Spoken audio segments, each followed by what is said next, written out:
Hello guys, आज से मैं स्टार्ट कर रहा हूँ मैथ चैप्टर वाइज, क्योंकि मेरे पास काफ़ी सारे कमेंट्स आए थे जिसमें बच्चों ने मुझसे बोला था कि सर आप मैथ को चैप्टर वाइज करा दीजिएगा। तो मैंने आज से वही क्लास स्टार्ट की। इसकी एक क्लास बना है और इसमें मैंने जो फर्स्ट चैप्टर लिया है वो लिया है संख्याएँ एवं संख्याओं का योग, घटाना, गुणा और भाग। तो वीडियो को लास्ट तक जरूर देखिएगा, क्योंकि मैंने इसमें जो भी क्वेश्चन लिए हैं वो सारे PYQ क्वेश्चन हैं जो सभी एग्जाम्स के लिए बहुत इंपॉर्टेंट है। तो चलिए वीडियो को शुरू करते हैं। देखते हैं क्वेश्चन नंबर 1। क्वेश्चन नंबर 1 हमें दिया गया है किसी संख्या की 3/4 का 2/3 24 के बराबर है। किसके बराबर है? 24 के बराबर है। तो उस संख्या का 1/4 क्या होगा, ये हमें निकालना है। तो हमने यहाँ पे सपोज किया कोई जो संख्या है वो हमने सपोज की यहाँ पे कोई x कोई संख्या है, इसका कितना 3/4। तो 3/4 फिर यहाँ पे का बोला है, का की जगह पे गुणा का साइन 2/3। इसी संख्या का इस x का 3/4 का 2/3 किसके बराबर इसने बताया है? 24 के बराबर है। अब इसे सॉल्व करेंगे तो हमें क्या मिलेगा? यहाँ से 3 दूनी 6 और 6 चौक 24। तो यहाँ से जब हम x की वैल्यू निकालेंगे तो हमें क्या मिलेगी? 4 3 12 और 12 चौक 48, 48। लेकिन ये हमारा आंसर नहीं है। आगे इसने क्वेश्चन में कंडीशन और लगाई है। इसने बोला है तो उस संख्या का 1/4 क्या होगा। अब संख्या हमें क्या मिली है यहाँ पे देखेंगे हम 48। इस 48 का 1/4 हमें निकालना है। तो जब 1/4 निकालेंगे तो 4 से 48 12। ठीक है, जो 12 हमें मिलेगा वो इस क्वेश्चन का आंसर होगा, ऑप्शन नंबर बी। चलिए देखते हैं नेक्स्ट क्वेश्चन। क्वेश्चन नंबर 2 हमें दिया हुआ है काजोल 1 घंटे में एक किताब का 1/3 भाग पढ़ती है। क्या बोला है? काजोल है जो 1 घंटे में किसी कोई किताब है, ये कोई हमने सपोज की यहाँ पे कोई बुक है। ठीक है, इसका जो है 1/3 भाग काजल, ये कोई बुक है। ठीक है, इस बुक का 1/3 भाग पड़ती है कौन? काजल। कितने? 1 घंटे में। तो हम बस यहाँ पे वही लिख लेंगे, ये जो बुक है इसका टोटल भाग 1 है और इसका 1/3 भाग काजल जो है 1 घंटे में पढ़ लेती है। ठीक, आगे इसने क्या बोला है? वह किताब को 2 सही 1/5 घंटे तक पढ़ती है। मतलब वो 2 सही 1/5 घंटे तक इस बुक को पढ़ती है। 1 घंटे में पढ़ रही थी 1/3 भाग, लेकिन वो 2 सही 1/5 घंटे तक पढ़ती है। तो इस किताब का कितना भाग पढ़ने को शेष बचता है, ये हमें बताना है। अब उसने कितने घंटे तक बुक को पढ़ा है? 2 सही 1/5 घंटे तक। तो इसे हम ऐसे लिख सकते हैं ना, 5 दूनी 10 और 11/5 घंटे लिख सकते हैं ना। 1 घंटे में कितना पढ़ी थी? 1/3। तो 11/5 घंटे में कितना पड़ेगी बुक का पाठ? 11/5 गुणा 1/3 पढ़ लेगी। तो यहाँ से हमें क्या मिलेगा? 11/15 भाग। मतलब उसने 11/5 घंटे में 11/15 भाग बुक का पढ़ लिया। तो शेष भाग कितना बचा था? कुल भाग कितना था बुक का? 1। यहाँ हम लिख लेंगे शेष भाग क्या बचा? कुल कितना था? 1, और 1 में से तो कितना पढ़ लिया? 11/15 उसने पढ़ लिया। कुल 1 था, 1 में से 11/15 उसने पढ़ लिया। तो कितना बचेगा? 15 का इधर एलसीएम आएगा तो 15 का 15 और 15 में से 11 क्या बचेगा? 4/15, जो हमारा इस क्वेश्चन का आंसर होगा, ऑप्शन नंबर सी। तो वीडियो को लास्ट तक जरूर देखें, क्योंकि मैंने इस वीडियो में जो भी क्वेश्चन लिए हैं वो सभी एग्जाम के पर्पज़ से बहुत इंपॉर्टेंट है। और वीडियो को लाइक कीजिएगा, शेयर कीजिएगा और चैनल को सब्सक्राइब जरूर कीजिएगा ऐसे ही शानदार क्वेश्चन को सीखने के लिए। तो देखते हैं नेक्स्ट क्वेश्चन। क्वेश्चन नंबर 3 हमें दिया है यदि किन्हीं दो प्राकृत संख्याओं का योग 48 दिया है तो उक्त संख्याओं का अनुपात कदापि नहीं होगा। अब यहाँ पे मैं आपको एक चीज़ बताना चाहूँगा, जो हमारी प्राकृत संख्याएं हैं वो हमारी क्या होती हैं? 1 2 3, ये जो भी है सारी प्राकृत संख्याएं होती हैं। उनका इसने बोला कोई जो प्राकृत संख्या है उनका योग 48 है, 48 है, तो उक्त संख्याओं का अनुपात जो ये दिया है इनमें से कदापि नहीं होगा। ठीक, तो मैं आपको ये बता दूं कि ये जो ऑप्शन दिए हैं, किसी भी दो प्राकृत संख्याओं का जो योग होता है वो उनके अनुपात के योग से डिवाइडेड होता है। तो हम बस यही चेक करना है कि जो 48 है ये जो अनुपात दिए हैं ये किस किस से डिवाइडेड, और जिससे डिवाइडेड नहीं होगा भाई इस क्वेश्चन का आंसर होगा। यहाँ हम देखेंगे 5 और 3, उन्हें ऐड करेंगे हम यहाँ पे तो कितना मिलेगा हमें? 8। और 8 से जब हम ये 48 डिवाइड करेंगे तो कितना? 8 छंग 48 कट जाएगा पूरा पूरा। ऐसे सेम हम ऑप्शन बी देखेंगे, जब इसे यहाँ प्लस करेंगे तो 5 और 7 कितना होगा? 12। और 12 से जब इसे हम डिवाइड करेंगे तो ये कट जाएगा, 12 चौक 48। इसका मतलब ये भी इसका आंसर नहीं होगा। इसको देखेंगे 6 और 2 8, 8 से फिर जब हम 48 को डिवाइड करेंगे तो ये भी कट जाएगा, तो ये भी इसका आंसर नहीं होगा। इसे देंगे 5 और 2 7, यहाँ हमें क्या मिलेगा 5 और 2 7। तो 7 से जब हम 48 को डिवाइड करेंगे, जब 48 को 7 से डिवाइड करेंगे पूरा पूरा डिवाइड नहीं होगा, मतलब पूर्णांक हमें नहीं मिलेगा, पूर्णांक नहीं मिलेगा। तो जो ऑप्शन नंबर डी होगा वही हमारा इस क्वेश्चन का आंसर होगा। अच्छा क्वेश्चन है, अच्छे कॉन्सेप्ट पे बेस्ट क्वेश्चन है, लेकिन ये क्वेश्चन जो है आप विदाउट पेन कॉपी के थोड़ा सा माइंड यूज करके कर सकते हैं। ऐसे ही क्वेश्चन आपको मोस्टली एग्जाम में देखने को मिलते हैं। तो चलिए, क्वेश्चन हमें दिया है 10 सही 1/2 मीटर लंबी रस्सी से 4 सही 5/8 मीटर काटा गया, शेष रस्सी की लंबाई हमें बतानी है। बड़ा सिंपल बेसिक सा क्वेश्चन है, एकदम लप्पू वाला क्वेश्चन है। तो इसे हम देखेंगे, इसे हम क्या लिख सकते हैं, 10 दूनी 20 और 1 21, इसे हम 21/2 मीटर लिख सकते हैं ना। सेम ऐसे इसे हम क्या लिख सकते हैं, 8 चौक 32 और 5 37/8 मीटर हम इसे लिख सकते हैं ना। ये कुल लंबाई थी रस्सी की, इसमें से इतना काटा गया। तो सॉल्व करके देखते हैं कितनी लंबाई थी। कुल लंबाई 21/2 थी, इसमें से 37/8 जो मीटर काट लिया गया, तो शेष हम पे क्या बचेगा वो हमें निकालना है। यहाँ जब इसका एलसीएम लेंगे, एलसीएम कितना 8 आएगा, तो 2 चौक 4 21 चौक कितना हो जाएगा यहाँ पे 84, माइनस 8 से 8 कटेगा, यहाँ क्या कितना हो जाएगा 37। तो जब 84 में से 37 माइनस करेंगे तो हमें क्या मिलेगा, 14 में से 7 जाएगा तो 7 बचेगा।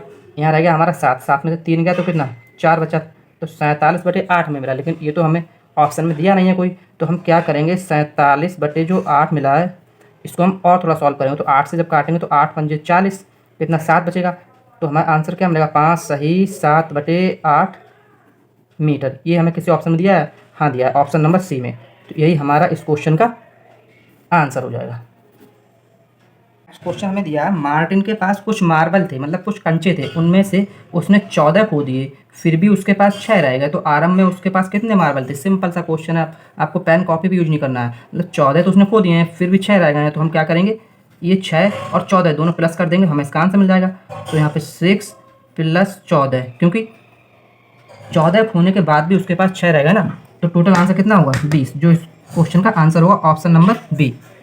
चलिए नेक्स्ट क्वेश्चन हम देखते हैं, क्वेश्चन नंबर 6 जो हमें दिया है, 3 की 3 क्रमागत गुणज संख्याओं का योग कितना है 99 है, क्योंकि 3 की 3 क्रमागत गुणज संख्याओं का योग 99 ये गुणज होगा। तो इस क्वेश्चन को हमें कुछ भी करना ही नहीं है, हम ऑप्शन देख के इसका आंसर निकाल सकते हैं। 3 के 3 क्रमागत गुणज हमें किस ऑप्शन में मिलना है, इसमें देखते हैं 24 33 42 से 3 के 3 क्रमागत गुणज, 3 के तो गुणज है लेकिन क्रमागत नहीं है, क्योंकि 24 भी कट जाएगा, 11 भी कट जाएगा, 42 भी कट जाएगा, लेकिन ये क्रमागत नहीं है, इसका मतलब ये इसका ऑप्शन नहीं होगा। दूसरा देखते हैं 32, ये हमारा 3 से कट जाएगा, सॉरी 3 से नहीं कटेगा, तो 3 से कट ही नहीं रहा, तो इसका गुणज ही नहीं है, ये तो ऑप्शन होगा ही नहीं। सी देखते हैं हम 30 33 36, क्या ये 3 से कट रहा है, हाँ तीनों 3 से कट रहे हैं, क्या क्रमागत है, क्रमागत नहीं है। अब इनको हम ऐड करके देखें, क्या योग कितना बताया 99, क्या इनका योग 99 आ रहा है, तो जब हम ऐड करेंगे तो 30 और 30 60 और 30 90, 90 और 6 96 और 3 99, इसका मतलब हमें इनका योग कितना मिल रहा है प्लस करने पे 99। तो हमारा ऑप्शन सी क्या है, यही इस क्वेश्चन का आंसर होगा। तो ऐसे ही बेसिक से क्वेश्चन हमें एग्जाम में देखने को मिलते हैं। कुछ क्वेश्चन जो हम वो लैंग्वेज थोड़ी टफ बोल देता है, जिससे हम देखकर थोड़े से कन्फ्यूज हो जाते हैं, लेकिन ऑप्शन देख के ही हमें इसका आंसर मिल जाता है। वीडियो को लास्ट तक आप देखते रहिए, क्योंकि मैंने ऐसे ही कई शानदार क्वेश्चन इस वीडियो में लिए हैं। तो चलिए नेक्स्ट क्वेश्चन देखते हैं, क्वेश्चन नंबर 7, किसी प्राकृत संख्या का प्रत्येक अंक 3 या 4, क्या बोला है इसने, लैंग्वेज को हमें बहुत ध्यान से पढ़ना है कि क्वेश्चन में बोल क्या रहा है। 3 या 4 है, यह संख्या 3 और 4 दोनों से विभाजित होती है, ऐसी सबसे छोटी संख्या क्या है। क्या बोला है इसने, मतलब प्रत्येक अंक तो उस संख्या का या तो 3 होगा या फिर 4 होगा, ठीक, जैसे इसमें 3 3 दिया है, इसमें 4 4 दिया है। आगे क्या बोला, यह संख्या 3 और 4 दोनों से विभाजित हुई, कंडीशन उसने दूसरी भी लगाई है कि 3 और 4 दोनों से विभाजित हो। तो चलिए चेक करते हैं, ये हमारी संख्या 3 से तो 3 से डिवाइड होगा, लेकिन 4 से डिवाइड नहीं है, मतलब इसका मतलब ये इसका ऑप्शन नहीं होगा। इसे देखते हैं, ये हमारी 4 से डिवाइड है लेकिन 3 से डिवाइड नहीं है, ये भी नहीं होगा। इसे देखते हैं हम, 4 चौक 16 16, सॉरी 4 दूनी 8 और 8 और 4 12, 12 और 4 16, मतलब 16 हमारी 4 से डिवाइड होगा लेकिन 3 से डिवाइड नहीं, ये भी हमारा इसका ऑप्शन नहीं होगा। तो ऑप्शन नंबर बी जो है ये हमारा 4 से भी डिवाइड है, 4 4 8 और 4 12, मतलब 12 भी हमारा 3 से डिवाइड है। तो ऑप्शन नंबर बी जो होगा वो हमारा इस क्वेश्चन का आंसर होगा, जो क्वेश्चन में दी हुई सारी कंडीशंस को फॉलो कर रहा है। मैंने इस वीडियो में बिल्कुल बेसिक से क्वेश्चन लिए, मैं चाहता हूँ कि मैं जो भी पढ़ा रहा हूँ बिल्कुल बेसिक से पढ़ाऊँ, कुछ भी छूटे ना। इससे आगे जाके मैं जो भी क्वेश्चन कराऊंगा थोड़े टफ लेवल के होंगे, थोड़े हाई लेवल के होंगे। तो आज मैंने जो भी चैप्टर 1 करा रहा हूँ, क्लास 1 है, तो मैंने जो भी क्वेश्चन लिए वो सारे बेसिक से लिए हैं, लेकिन अच्छे क्वेश्चन लिए हैं जो प्रीवियस ईयर क्वेश्चन में आए हुए हैं, जो प्रीवियस ईयर एग्जाम्स में आए हुए हैं। तो मैंने भाई सारे क्वेश्चन इसमें लिए हैं, तो वीडियो को लास्ट तक आप देखें जरूर। नेक्स्ट क्वेश्चन हमें दिया है क्वेश्चन नंबर 8, एक सही 1/2 में कितने आधे हैं। तो हमारा एक सही 1/2 कितना होता है, ये हमारा 1.5 होता है। इसे हम लिख सकते हैं 3/2 लिख सकते हैं ना। तो एक सही 1/2 में हमारे कितने आधे होंगे। आधा हमारा क्या होता है, आधा होता है हमारा, इसे हम कैसे लिखते हैं आधे को, 1/2 1/2 लिखते हैं ना। अब हमारे पास कितना 3/2, 3/2 को अगर हम 1/2 प्लस 1/2 प्लस 1/2 ठीक बराबर 3/2, तो इसमें कितने आधे होगा, एक आधा तो ये हो गया, 2 आधे, 3 आधे, तो कुल कितने आधे हैं इसमें, कुल कितने आधे हैं इसमें, जो कुल आधे हैं वो 3। तो ऑप्शन नंबर सी जो होगा वो हमारा इस क्वेश्चन का आंसर होगा। नेक्स्ट क्वेश्चन हमें दिया है पाई है 1, पाई क्या है 1। तो ये क्वेश्चन काफ़ी एग्जाम में पूछा जाता है, तो मैंने इसलिए ये क्वेश्चन डाला है। तो पाई हमेशा ध्यान रखें एक अपरिमेय संख्या है, पाई हमारी जो है एक अपरिमेय संख्या है। ऑप्शन नंबर बी जो है वो इस क्वेश्चन का आंसर होगा। एक बेसिक सा क्वेश्चन है, लेकिन काफ़ी बार एग्जाम में पूछा हुआ क्वेश्चन है कि पाई है 1 या पाई क्या है, पाई एक अपरिमेय संख्या है। नेक्स्ट क्वेश्चन, क्वेश्चन नंबर 10 हमें दिया है एक परिमेय संख्या 5/19 बार इसके योज्य प्रतिलोम के गुणनफल का गुणात्मक प्रतिलोम होगा। तो क्वेश्चन हमें क्या है, इसने 5/19 हमें दिया है, इसका पूछा है योज्य प्रतिलोम। तो अगर हम इस 5/19 का क्या निकालेंगे, योज्य प्रतिलोम, तो वो हमें क्या मिलेगा वो मैं आपको बताऊंगा। अगर किसी भी संख्या का हम योज्य प्रतिलोम निकालते हैं तो क्या करते हैं, उसी संख्या को बस माइनस लगा के लिख देते हैं, वो उसका योज्य प्रतिलोम होता है। मतलब 5/19 के आगे हमने माइनस लगा दिया तो वो इसका योज्य प्रतिलोम हो गया। आगे क्या इसने बोला है, क्वेश्चन की लैंग्वेज को बड़ा ध्यान से पढ़ना है। आगे बोला है इसने इसके योज्य प्रतिलोम के गुणनफल का गुणात्मक प्रतिलोम होगा। मतलब जो संख्या हमें दी है क्या थी हमारी संख्या 5/19, इसके योज्य प्रतिलोम, तो योज्य प्रतिलोम क्या है माइनस का 5/19, इनका गुणनफल। तो इन दोनों के जब गुणनफल करेंगे तो हमें क्या मिलेगा, 25 और 19 361, प्लस साइन यहाँ है माइनस साइन यहाँ, तो प्लस माइनस क्या होता है माइनस, तो -25/361 मिला। आगे क्या बोला, गुणनफल का गुणात्मक प्रतिलोम, प्रतिलोम हमारा क्या होता है उल्टा।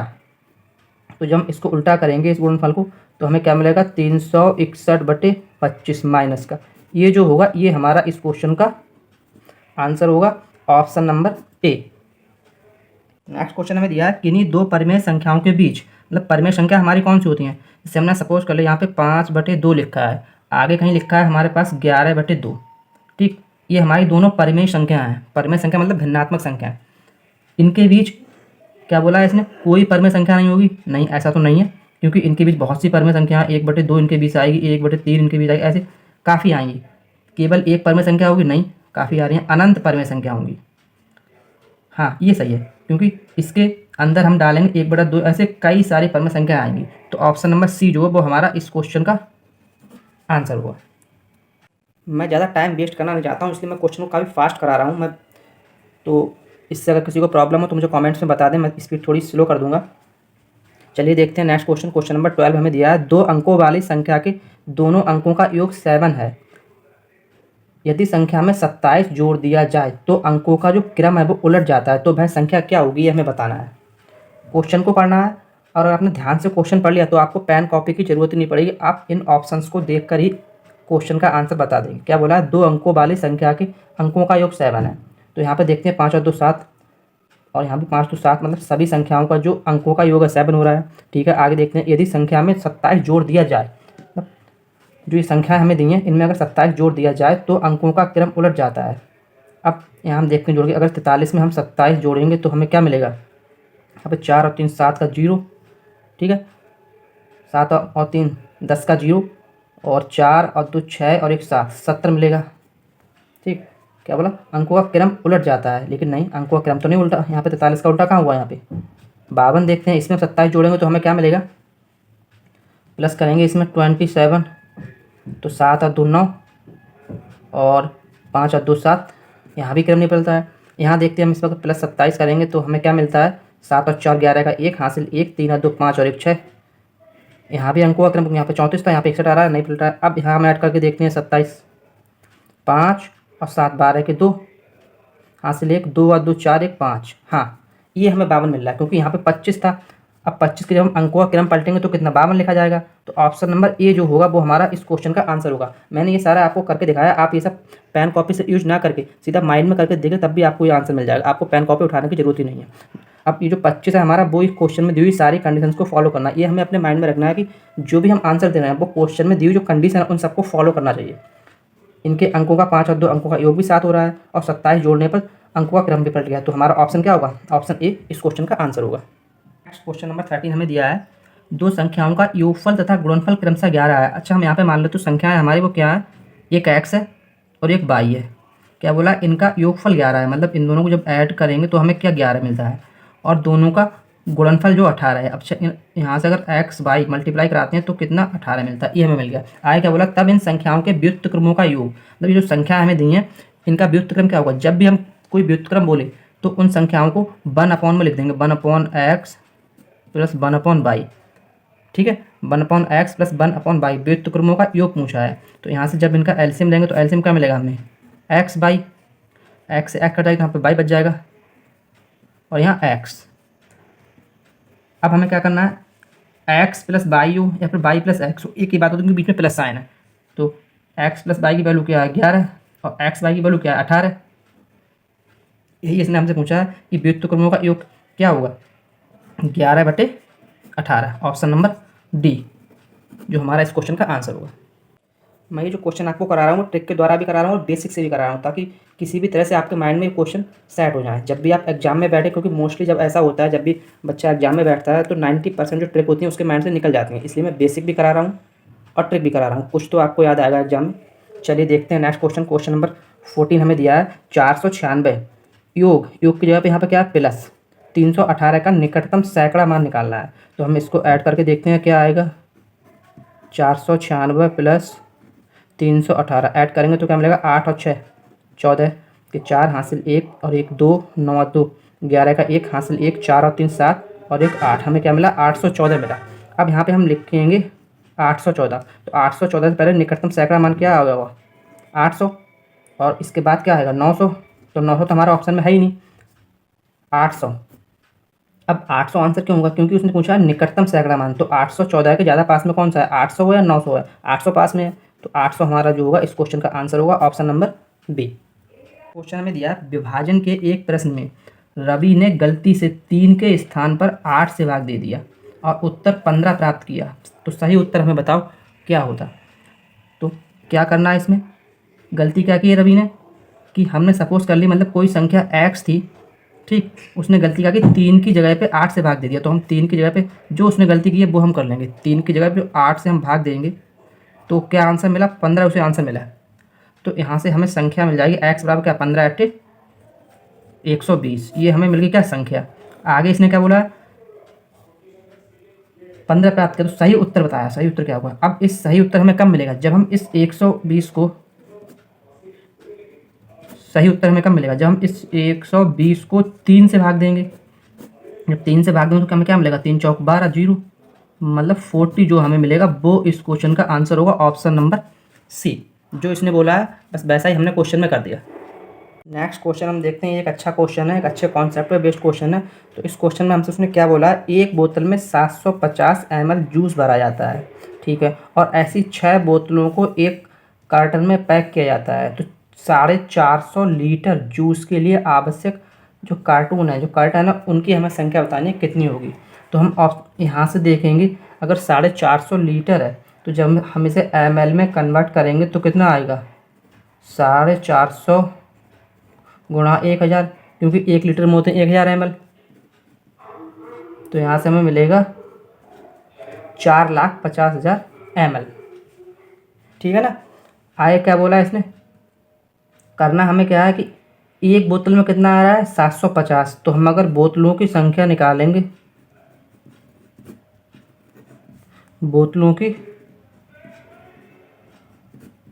संख्या, तो हम क्या करेंगे, ये जो 4,50,000 है इसको कितने 450 से 750 से करेंगे डिवाइड। तो हमें क्या मिलेगा, एक जीरो से एक जीरो कट जाएगा, इसे 15 से काटेंगे तो 15 × 5 = 75, 15 × 3 = 45 और 3 जीरो 5 से फिर काटेंगे जब 3000 को, तो हमें क्या मिलेगा, 5 छक्का 30, 600। तो जो 600 मिलेगा, मतलब 600 हमें क्या मिल गई, बोतलों की संख्या। आए क्या बोला उसने, हमें निकालना क्या है, जो कार्टन है उनकी संख्या निकालनी है। तो एक कार्टन में कितनी बोतलें आ रही हैं, 6। कुल बोतलें कितनी हैं, 600। तो कार्टन की संख्या क्या होगी, अगर हम यहाँ से निकालेंगे कार्टूनों की संख्या, ये मैं आपको लिख के दिखा रहा हूँ, बट आपको एग्जाम में ये सब लिखना नहीं, आपको सीधा पेन कॉपी भी यूज नहीं करना है, बस माइंड में अगर आप करें तो माइंड में सीधे निकाल दीजिएगा। मैं यहाँ पे जो बेसिक्स है आपको इसलिए बता रहा हूँ ताकि आप भूलें ना मैंने कैसे किया, आपको समझ में आए। तो इस 600 को जब हम 600 डिवाइड करेंगे तो कितना मिलेगा, 100। तो 100 मिलेगा, वही हमारा कार्टूनों की संख्या होगा। ऑप्शन नंबर ए इस क्वेश्चन का आंसर होगा। नेक्स्ट क्वेश्चन, क्वेश्चन नंबर 17 हमें दिया है, संख्याएं हैं 12, 14, 16, 18 में से कौन सी संख्या उस संख्या का भाज्य होगी जिनकी भाज्य, सॉरी यहाँ पे भाज्य नहीं, यहाँ पे भाजक है, ये टाइपिंग मिस्टेक है, यहाँ पे होगा भाजक। 16 एवं 7 है, ठीक। तो हमें संख्या निकालनी है, तो हम संख्या भाज्य कैसे निकालेंगे, भाज्य हम निकालेंगे तो 16 की मल्टीप्लाई 7 से कराएंगे, क्योंकि दोनों भाजक हैं उसके। तो हमें कितना मिलेगा, 16 सत्ते 112, ये हमें भाज्य मिल गई, संख्या मिल गई। अब बोला क्या है इसने कि 12, 14, 16, 18 में से कौन सी संख्या उस संख्या का, मतलब इस संख्या को भाज्य हो गया। तो इनमें से देखेंगे 112, ये किससे कट रहा है, 12 से कटेगा, नहीं कटेगा, 14, हाँ 14 से कट रहा है, क्योंकि जब हम इसे काटेंगे 14 से तो हमें क्या मिलेगा, 14 अट्ठे 112 होता है, ठीक। तो इसमें जो आंसर होगा हमारा वो क्या होगा, 14। इस क्वेश्चन का आंसर होगा ऑप्शन नंबर बी।